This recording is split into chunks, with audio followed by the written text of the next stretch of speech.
तो आज आम देखिए कि एयरपोर्ट अथॉरिटी ऑफ इंडिया रो चीफ एग्जीक्यूटिव ऑफिसर रो फॉर्म केमती आवेदन करा जाए। तो आपन पाखे जब आगु लॉगिन आईडी अच्छी तेज आप लॉगिन बटन क्लिक करके आप लॉगिन करने जब आप फास्ट टाइम बैंक कर रजिस्टर बटन क्लिक करूँ तार ये किसी इंटरफेस शो कर पोस्ट नेम आप सिलेक्ट करदे कौ पोस्ट आप अप्लाई कर कैंडिडेट नेम आप नाटी आप टाइपिंग करदे तार आप मोबाइल नंबर देवे कन्फर्म करने मोबाइल नंबर आउ थे देवे अल्टरनेटिव मोबाइल नंबर थिले देवे नजर ब्लैंक छाड़िए तार ईमेल आईडी देवे कन्फर्म ईमेल आईडी देवे तार जेनेरेट ओटीपी क्लिक करिए ओटीपी आसी सारा पर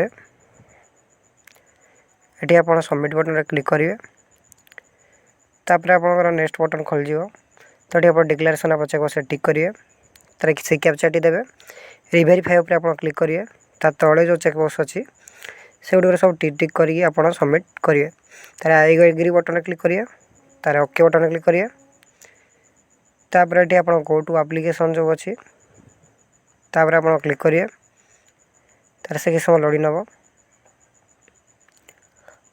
लोडिंग नाला आपन को एमती किसी इंटरफेस शो कर तो ये आप जेंडर आप सिलेक्ट करदे तार डेट ऑफ बर्थ देवे तार नेशनलिटी कौन अच्छी आप इंडियन एंटर रही रिजर्वेशन कैटेगरी कौन अच्छी यू आर जनरल जहाँ थी आप देदेवे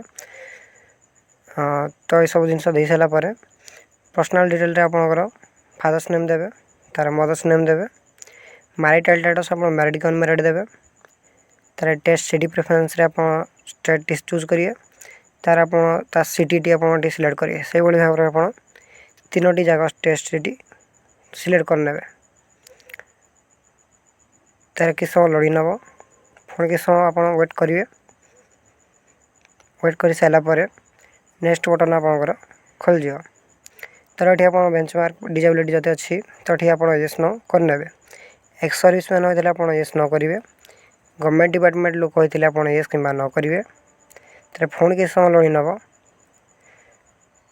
लोडिंग नहीं सारापर आपको एमती किसी इंटरफेस शो कर तार डिपार्टमेंट एम्प्लॉई होते आप येस कि न करेंगे अप्रेंटिस डिटेल आप येस कि न करेंगे तार नेक्स्ट क्लिक करेंगे तार ये करेस्पॉन्डेंट एड्रेस लाइन 1 आप आड लिखी आप गाना टाइपिंग करदे 2 रे आप पोस्ट ऑफिस देवे तार कंट्री इंडियन चूज करिए स्टेट टी देवे तार डिस्ट्रिक्ट दे सारापर आप पिनकोड बा पोस्टल कोड कौन अच्छी से आप टाइपिंग करदे परमानेंट आ करेस्पॉन्डेंट एड्रेस जब सामान अच्छे तेज इस बटन क्लिक करिए एड्रेस गुड़िक कपी हो जब अलग अलग अच्छे तेज अलग अलग फॉर्म भर ने तार 7 नेक्स्ट आप क्लिक करिए देन तापर आप क्वालिफिकेशन एंड एक्सपीरियंस डिटेल खोली तो ये आप फास्ट मैट्रिक देवा पड़ो तार +2 देवा पड़ो फास्ट आप बोर्ड कौन अच्छी 10th देवे तार पासिंग देवे तार स्कूल नाटी कौन अच्छी देवे सब्जेक्ट कौन कौन थिला देवे तार परसेंटेज थिला ना सीजीपीए थिला मार्क केते रखिसंती मैक्सिमम मार्क केते थिला देवे तार रिसेंट क्वालिफिकेशन आप से भाई आप भर ने तार से चेकबॉक्स जो अच्छी से चेकबॉक्स आप टिक करिए तार आप वर्किंग एक्सपीरियंस थिला आप यूज करेंगे न रहा देवे तार से नेक्स्ट क्लिक करिए फिर किस समय आप लोडिंग हम तापर ये आप पासपोर्ट साइज गोटे फोटो अपलोड करिए तार सिग्नेचर अपलोड करिए तार चूज पेमेंट मोड रे आप ऑनलाइन ऊपर रहा देवे तार फोन किस समय से लोडिंग हम लोडिंग नहीं सारापर आप जो डिक्लेरेशन पेज अच्छी तापर आप डिक्लेरेशन पेज खोल से 4टी बॉक्स आप चेकबॉक्स टिक करिए